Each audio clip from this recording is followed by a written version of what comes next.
এটা সপ্তমীর সন্ধ্যের ভিডিও। আমি ভেবেই নিয়েছিলাম আমি নিজেকে যেভাবেই হোক ঝকঝকে তকতকে করে নিয়ে তারপর আমি ঠাকুর দেখতে আজকে বেরোবই।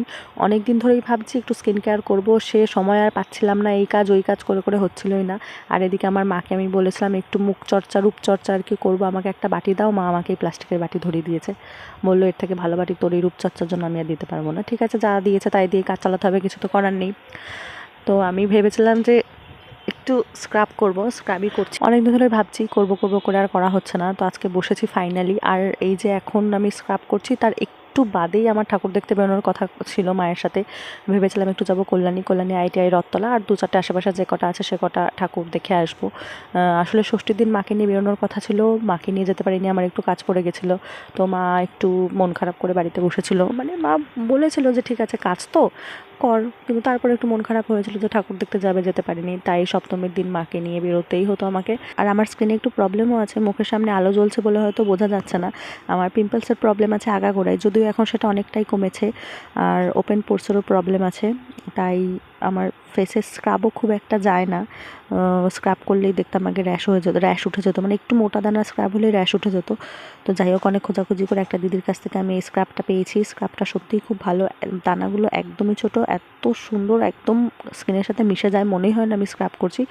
আর এই যে এখানে যেটুকু বেঁচে ছিল বাকি হাতে, সেইটুকু আমি হাতে ভালো করে ঘষে নিয়েছি, কারণ আমি একটু কিপটে আছি। মানে কিপটে বলতে ওরকম কিপটে না, আসলে জিনিস নষ্ট করতে আমার একটু গায়েই লাগে। তাই ওটা ভালো করে হাতে ঘষে নিয়েছি। হাতটাও তো একটু পরিষ্কার করতে হবে, তাই না? হাতও আমি একদম ঝা চকচকে করে বেরোবো, যাতে আমার লোকে আমার মুখের দিকে না তাকায়, হাতের দিকে তাকে যেন প্রেমে পড়ে যায়।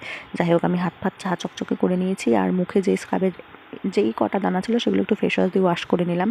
ওয়াশ করে নেওয়ার পরে ভেবেছিলাম একটু জেল ম্যাসাজ করবো, কিন্তু সেই সময় আমার কাছে আর ছিল না, কারণ একটু বাদে আমাকে রেডি হয়ে বেরোতে হবে। এমনিতে অনেক রাত হয়ে গেছিলো, আমাদের বেরোতে 7টা 7:30 বেজে গিয়েছিলো। আমি আর মা যাবো, তো বেশি রাত হলে একটু প্রবলেম হতে পারে বাড়ি ফিরতে। সে কারণে আমি ঝটপট করে একটু আইস রাব করে নিলাম। শুনেছি মেকআপের আগে বরফ দিলে নাকি মেকআপটা অনেকক্ষণ স্টে করে, জানি না, দেখা যাক ছাতা কী হয়। আর হাতের কাছে একটু টোনার ছিল, ভাবলাম এই বেচারা কেন শুধু শুধু পরে থাকবে, ওকে একটু মুখে ঘষে নিই। তাই ওকে একটু মুখে লাগিয়ে টোনার অ্যাপ্লাই করার পরে আমি মুখে একটু জেলও লাগিয়েছিলাম। আসলে স্কিন প্রিপারেশন ঠিকঠাক না হলে না মেকআপটা ঠিক মতো বসে না, কেমনই যেন একটা লাগে দেখতে। এর জন্য একটু ভালো মতো স্কিন প্রিপারেশন আমি করছিলাম, মেকআপ করবো তাই।